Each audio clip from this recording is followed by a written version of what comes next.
Para sa mga sumasakay po ng LRT at MRT, magkakaroon na raw ng dagdag na supply ng mga beep card ayon sa Department of Transportation. Mas pinadali na rin ang pag-avail ng discount ng mga estudyante at vulnerable sectors. Detalye tayo sa ulat on the spot ni Joseph Moro. Joseph? Yes, Connie, good news sa mga estudyante, mga person with disability at mga senior citizen natin na mga sumasakay ng LRT at MR3. Magkakaroon na kayo ng unique at dedicated na discount cards para mas madali nyo na maklaim yung inyong mga discount.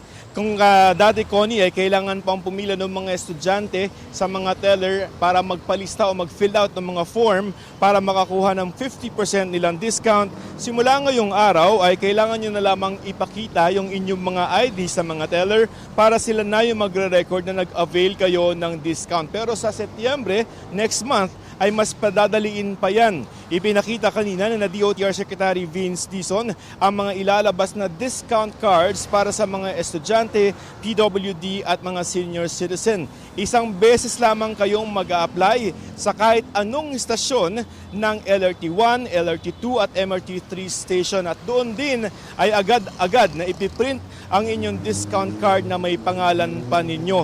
Isang taong magiging valid yung discount card para sa mga estudyante at i-renew lamang ito sa panibagong school year. Ganun din naman yung magiging sistema sa mga PWD at senior citizen pero hindi na kailangan na i-renew ito. Inanunsyo rin ng DOTR itong kumpanyang A of Payments Incorporated na magkakaroon na ng 300,000 na bagong mga beep cards hanggang sa susunod na linggo. Ito ay sagot sa mga inirereklamong kakulangan ng mga beep cards. Nagbabala ang DOTR sa mga nanghuhoard at illegal na nagbebenta ng mga ito. Makikipagtulungan na raw ang ahensya sa mga online selling platforms para ipasara ang mga ito. Samantala, Connie, inanunsyo din ng DOTR na panghabang buhay na revoke yung lisensya, yung driver's license, nung driver na nag-counterflow sa Skyway. Ayon kay DOTR Secretary Vince Dizon, ito ay matapos itong umamin na lasing siya nung mag-counterflow siya sa Skyway. Bukod dyan, ay sasampahan din ng reklamong paglabag sa Anti-Drunk Driving Act